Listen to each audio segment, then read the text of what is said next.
12 plus root 12 plus root 12 plus etcetera അങ്ങനെ പോകുന്നു. 3, 4 അതിന്റെ അടുത്തടുത്തുള്ള രണ്ട് ഘടകങ്ങൾ എഴുതുക. 3, 4 6, 2 എടുക്കരുത്, അകലെയുള്ള ഘടകങ്ങളാണ്. 1, 12 എടുക്കരുത്. അപ്പൊ അതിൽ വലിയ സംഖ്യ വേണം. ഇവിടെ പ്ലസ് ആ ചോദിച്ചെങ്കിൽ, ഇവിടെ മൈനസ് ആ സെയിം ക്വസ്റ്റ്യൻ തന്നെ പ്ലസിന്റെ സ്ഥാനത്ത് മൈനസ് ആണെങ്കിൽ അതിലെ ചെറിയ സംഖ്യ വേണം എഴുതാൻ 3. ഇവിടെ വലിയ സംഖ്യ 4. പ്ലസ് ആ ചോദിച്ചെങ്കിൽ വലിയ സംഖ്യ എഴുതുക. 3, 4 ഘടകം 4 എഴുതുക. മൈനസ് ആയി ചോദിച്ചെങ്കിൽ 3, 4 ചെറിയ സംഖ്യ എഴുതുക. 20 പ്ലസ് റൂട്ട് 20 അതേ സെയിം മോഡലാണ്. 4, 5 ഇവിടെ പ്ലസ് ആ ചോദിച്ചത്, അതുകൊണ്ട് 4, 5 വലിയ സംഖ്യയാണ് ഉത്തരം. ഇവിടെ മൈനസ് ആ ഇടയ്ക്ക് ചോദിച്ചിരുന്നെങ്കിൽ റൂട്ട് 20 മൈനസ് റൂട്ട് 20 മൈനസ് അങ്ങനെ ചോദിച്ചെങ്കിൽ 4, 5 ചെറിയ സംഖ്യ എഴുതുക 4. ഇവിടെ അതുപോലെ സെയിം തന്നെ root 30 plus root 30 plus etcetera 5, 6 അതിലെ വലിയ സംഖ്യയാണ്. ഇവിടെ പ്ലസ് ആ ഉള്ളിൽ ചോദിച്ചെങ്കിൽ വലിയ സംഖ്യ എഴുതുക.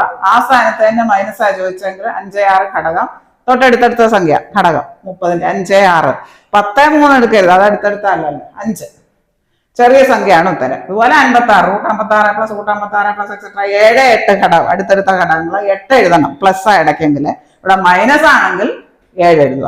7, 8 ചെറുത് എഴുതുക.